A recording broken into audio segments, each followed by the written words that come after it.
जय श्री राधे। विषय विकार मिटाओ पाप हरो देवा। अधिकतर लोग आरती में आप लोगों ने सुना होगा, सभी गाते हैं विषय विकार मिटाओ पाप हरो देवा। सबसे पहली बात तो यही है कि जिसको हम हरने की बात कर रहे हैं कि पाप हरो देवा, तो पाप कहते किसको है? और आप कितना पाप करते हो जिसके लिए भगवान से प्रार्थना करते हो कि भगवान हमारे पापों का हरण करें। अब आज आपको मैं इस वीडियो के माध्यम से पाप के बारे में बताता हूं कि पाप कहते किसको है। देखिए, श्रीमद् गीता के माध्यम से भगवान श्री कृष्ण ने, क्योंकि जो कर्म बताए हैं वो दो प्रकार के कर्म होते हैं, एक सकाम कर्म, एक निष्काम कर्म। और जो पाप होता है वो कर्म के द्वारा होता है। जैसा कर्म करोगा वैसा ही तो फल मिलेगा, इसलिए कर्म का फल मिलता है। आप जैसा कर्म करोगे, पुण्य और पाप दोनों कर्म से बनते हैं। बिना कर्म किए हुए पाप पुण्य नहीं बनते। और कर्म गीता में दो प्रकार के बताए हैं, एक सकाम कर्म और एक निष्काम कर्म। गीता के अगर हिसाब से हम चलते हैं तो हम लोग कोई पुण्य कार्य करते ही नहीं है, और जन्म जन्मांतर से पाप कर्म ही करते चले आ रहे हैं। पुण्य कर्म तो हमने किया ही नहीं आज तक, क्योंकि जो गीता ने बताया, भगवान श्री कृष्ण ने कहा कि सकाम कर्म होता है उसमें कामना होती है, बिना कामना के कर्म नहीं होता। सकाम कर्म कामना के द्वारा बनता है। और जब कामना होती है तो कामना होती किसकी है? कामना सारी कामना है जगत की करते हैं हम लोग। हम जगत से कुछ पाने की कामना करते हैं कि जगत से हमको कुछ मिले, तो सारे काम तो हम जगत के लिए करते हैं, कर्म तो जगत का करते हैं। और जगत के कर्म सकाम कर्म होते हैं। सकाम कर्म यानी कि अपने स्वार्थ के कर्म होते हैं, और जो स्वार्थ के कर्म होते हैं उनमें पुण्य कर्म बनता ही नहीं है। स्वार्थ कर्मों में हमेशा पाप कर्म ही बनता है। इसलिए हमने तो जन्म जन्मांतरों से पाप ही पाप करते आ रहे हैं, पुण्य हमने किया कहां? और पुण्य कर्म कौन सा बताते हैं कि जो निष्काम कर्म होता है वह पुण्य कर्म होता है।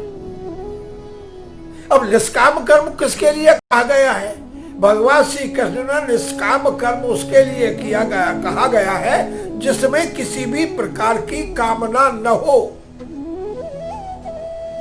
किसी भी प्रकार की कामना न हो। और जब किसी प्रकार की कामना ही नहीं है, और जब हम कर्म करते हैं तो फिर उसके हम कर्ता कैसे बनेंगे जब हमने कोई कर्म सकाम रूप में किया ही नहीं? हम तो निष्काम भाव से काम करते हैं, जिसमें अपनी कोई स्वार्थपरता है ही नहीं, अपने लिए कुछ है ही नहीं। जब अपने लिए कुछ नहीं कर सकते, हम करते हैं, तो वो निष्काम कर्म कहलाता है। उसको हम पुण्य कर्म कहते हैं। भगवान श्री कृष्ण कहते हैं गीता में, सकाम कर्म कभी पुण्य कर्म हो नहीं सकता, वो पाप कर्म ही बनता है। और निष्काम कर्म कभी पाप कर्म हो ही नहीं सकता, वो केवल पुण्य कर्म ही बनता है। समझ गए होगे? इसका मतलब ये हुआ कि जब हम भगवान से ये प्रार्थना करते हैं विषय विकार मिटाओ पाप हरो देवा, जब विषयों का विकार है तो वो तो पाप ही पाप हुआ ना। विकारों में तो पाप होता है, और वो भी विषय के विकार जो कामना के होते हैं। इसलिए हम भगवान से प्रार्थना भी यही करते हैं कि हमारे पापों को मिटो।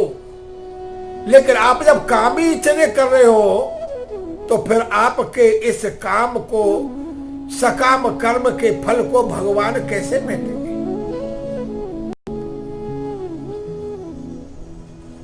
इसलिए हमको निष्काम कर्म करना चाहिए, जिससे पाप कर्म कभी नहीं बनता, केवल पुण्य कर्म ही बनता है। दूसरी बात यह है कि ये भी हमारे शास्त्र बताते हैं हमको कि भगवान के निमित्त किया हुआ कर्म उसका हमको 10 गुना मिलता है। भगवान बदले में उसके में हमको 10 गुना फल की प्राप्ति कराते हैं। अगर हम पुण्य काम कर्म करेंगे यानी निष्काम कर्म करेंगे तो उसका 10 गुना फल भगवान हमको देते हैं। और अगर हम पाप कर्म भी करेंगे तो पाप कर्म का भी फल भगवान हमको 10 गुना करके वापस लौटाएंगे। 10 गुना। जब आप पाप कर्म भगवान को अर्पण करने जा रहे हो और कहते हो कि हमारे इन पापों का नाश करो, तो जब पाप कर्म भगवान को अर्पण करोगे तो आपको 10 गुना मिल करके भगवान आपको वापस करेंगे। क्योंकि इसी आरती में कहा है ना कि तन मन धन सब कुछ है तेरा, तेरा तुझको अर्पण क्या लागे मेरा। अरे भगवान ही कह रहे इस बात को, आपके किए हुए कर्म का ही तो फल में देता हूं, वो भी 10 गुना करके। इसमें मेरा कुछ नहीं है, तुम्हारा ही तुमको वापस किया जाता है। इसलिए प्यारे बंधुओं ध्यान कर लीजिए, हमको पाप कर्म नहीं करना। अभी तक हमने सब पाप कर्म ही किए, पुण्य कर्म किया ही नहीं। इसलिए सकाम कर्म करने का त्याग करिए और निष्काम कर्म करने की कामना बनाइए, जिसमें हमारी कोई स्वार्थ की कामना न हो, अपनी कोई कामना न हो। इसको हम कामना कहते हैं, इसको हम पुण्य कर्म कहते हैं। पाप कर्म को त्यागो, पुण्य कर्म को करिए, नहीं तो भगवान आपको 10 गुना करके वापस लौटाएंगे। पापों को हरेंगे नहीं, उन पापों का फल आपको 10 गुना करके वापस आपको लौटा देंगे। समझ गए नहीं?